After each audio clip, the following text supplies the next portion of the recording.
It started with a storm, not the kind that rages with lightning and thunder, but the kind that sneaks in silently, turning the world white and still. A heavy snowstorm had rolled through the northern hills of Minnesota overnight, blanketing everything in a thick silence.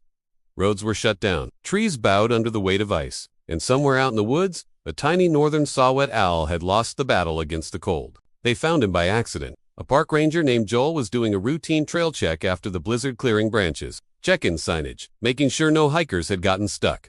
He never expected to find a bird, but near the base of an old pine tree, something caught his eye. A small mound in the snow, brown and white, with a glint of gold. He brushed back the snow carefully, heart racing. At first, he thought it was too late. The owl looked frozen solid, wings stiff, eyes shut. Not a flicker of movement. But Joel was trained in wilderness response, and something, maybe instinct, maybe hope, made him gently pick up the tiny creature and cradle it close. The owl fit his Oli into his two gloved hands, barely the size of a soda can. Joel ran back to his truck, turned the heat up to full blast, and placed the owl on the dashboard wrapped in his scarf. There was no sign of life. But Joel refused to give up. He radioed the local wildlife rescue as he drove, and by the time he arrived, the team at Featherhaven Rehabilitation Center was waiting.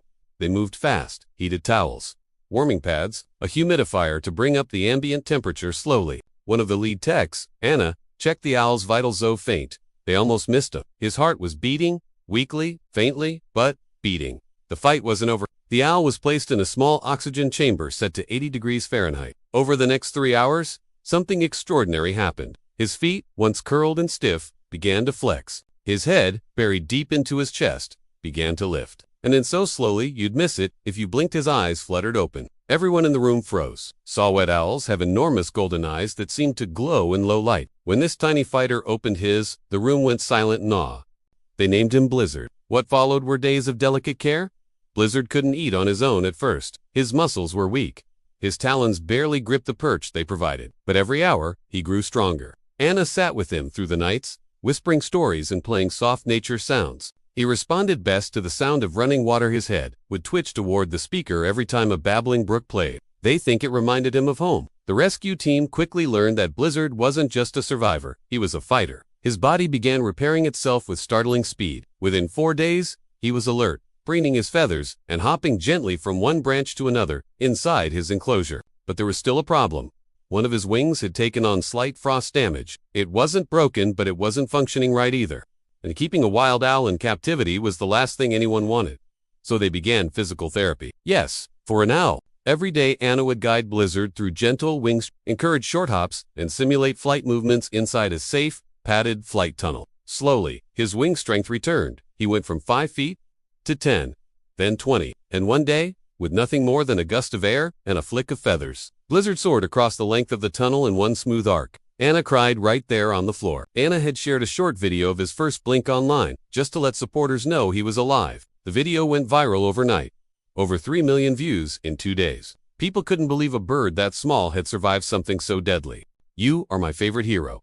Love, Lily. Another child wrote, if you can survive a storm, I can survive anything too. It became clear that Blizzard's story wasn't just about one animal's survival. It was about hope, about resilience, about finding warmth in the coldest moments. Then came the big day. Blizzard's test flight. Not in a tunnel this time, outside in the wild. The team took him to a quiet, protected glade on the edge of the forest where he had first been found. The sun was low, painting the snow in soft gold. Anna held him gently, heart pounding. She whispered, where you go, little one? Go brave. And then she opened her hands. For a moment, he sat still, blinked. Then, with a quiet push of his wings, he lifted into the air. He didn't falter. He didn't wobble. He flew clean and strong, disappearing into the trees like he'd never been hurt at all. The forest took him back. The team stood in silence. And then, almost as if in thanks, a soft hoot echoed back through the trees.